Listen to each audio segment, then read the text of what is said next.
Nobody wants to see the inside of a jail.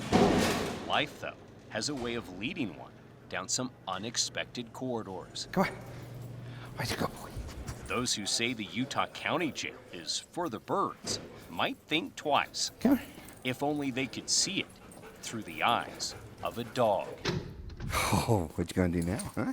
What you gonna do now? Reiko the dog has an entirely different perspective on doing time. If you notice, the sniffing has become a lot more intense. It just so happens he's on the clock. So hold on a minute, because he's got to get his payday. Reiko's job is patrolling for drugs. He can already smell it.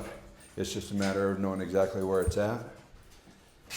And now that's how he tells me that he's found it. Becoming a sheriff's canine wasn't always a likely path. Like those who have found themselves behind bars, Reiko also was once a little wayward. He was kind of a mess when he was dropped off. He was very defensive. He was very skittish. He was very afraid of people. 2 years ago, Reiko didn't seem like he'd ever follow orders. He'd been dropped off at an animal shelter when he was 7 months old.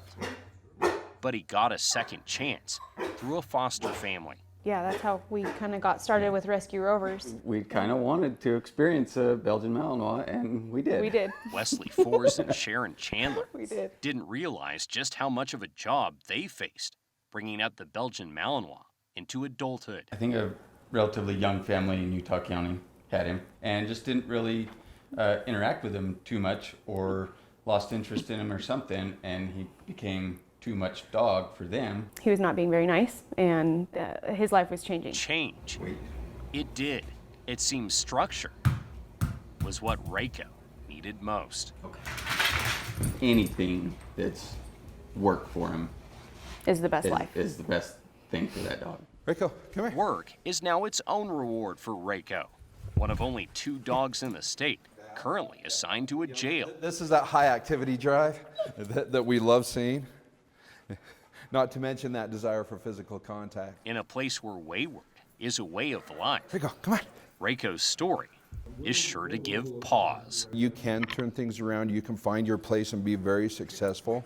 It's going to take work. It's going to take a lot of work. But if you're willing to do the work, you can find your place, find something that you can do to be productive and happy.